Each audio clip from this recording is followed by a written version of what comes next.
Hello, હું દર્શના શાહ। આજે મેં તમારી સાથે મેક્સિકન થેપલાની રેસીપી શેર કરી છે। તો ચાલો આપણે તેની શરૂઆત કરીએ। તેના માટે મેં ઘઉંનો લોટ અને ચણાનો લોટ લીધો છે। તેને આપણે મિક્સ કરીને ચારી લેવાનો છે। ચાર્યા બાદ તેમાં મીઠું અને થોડો અજમો નાખી દેવાનું છે અને તેમાં લાલ મરચું, ધાણા જીરું, હળદર અને થોડી હિંગ નાખીને તેલ નાખી દઈશું અને થોડું દહીં નાખીને આપણે તેને મિક્સ કરી લેવાનું છે।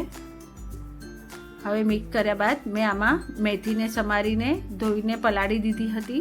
તે મેથી અને આમાં કોથમીર નાખી દઈને પછી પાણી નાખીને તેનો આપણે થેપલાનો જે લોટ બાંધે છે તે હિસાબથી લોટ બાંધી દેવાનો છે।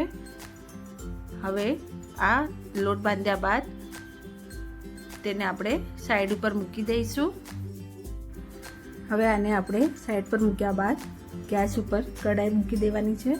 એમાં બટર લઈશું, સમારેલું ટામેટું તે નાખીને તેને બરાબરથી હલાવી દેવાનું છે। હવે આમાં કોબી, શિમલા મરચાં, બાફેલી મકાઈ, બાફેલા મીઠાવાળા રાજમા, કોથમીર।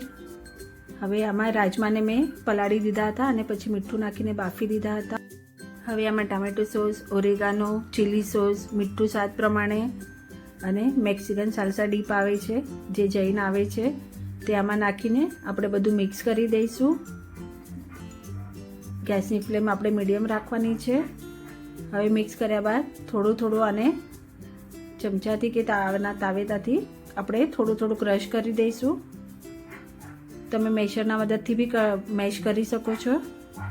હવે તે મેશ થઈ ગયા બાદ તેને સાઈડ પર મૂકી દઈશું અને જે થેપલાનો લોટ આપણે સાઈડ પર મૂક્યો હતો તે આપણે લઈ લેવાનું છે। થેપલાની સાઈઝ તમે તમારા હિસાબથી રાખી શકો છો અને તેને આ રીતે જાડા યા પતલા આવી રીતે વણીને આપણે તેને તળી દેવાના છે। આ તમે ઘી, તેલ અથવા બટરમાં બી તળી શકો છો। હવે આ બંને બાજુથી થઈ ગયા બાદ તેલ કે ઘી નાખીને તેને તળી દઈશું। આ રીતે બધા થેપલા તૈયાર કરી દેવાના છે। હવે થેપલાનો આવી રીતે તળ્યા બાદ આમાં મેક્સિકન સાલ્સા ડીપ અને તંદૂરી મેયો આવે છે જે જૈન આવે છે તે આમાં નાખીને આપણે તેને સ્પ્રેડ કરી દેવાનું છે। આ રીતે સ્પ્રેડ થઈ ગયા બાદ આપણે જે સ્ટફિંગ બનાવ્યું હતું રાજમાનું તે આમાં આપણે ફેલાવી દઈશું। અને તમે એક થેપલાને બી સાઈડ મૂકીને એને વાળી શકો છો। મેં 2 થેપલા લીધા છે।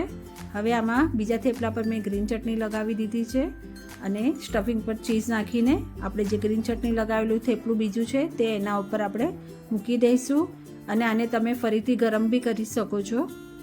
અને ફરીથી બંને બાજુ શેક્યા બાદ આને આપણે આ રીતે કટ કરી દઈશું। તો આપણા તૈયાર છે મેક્સિકન થેપલા।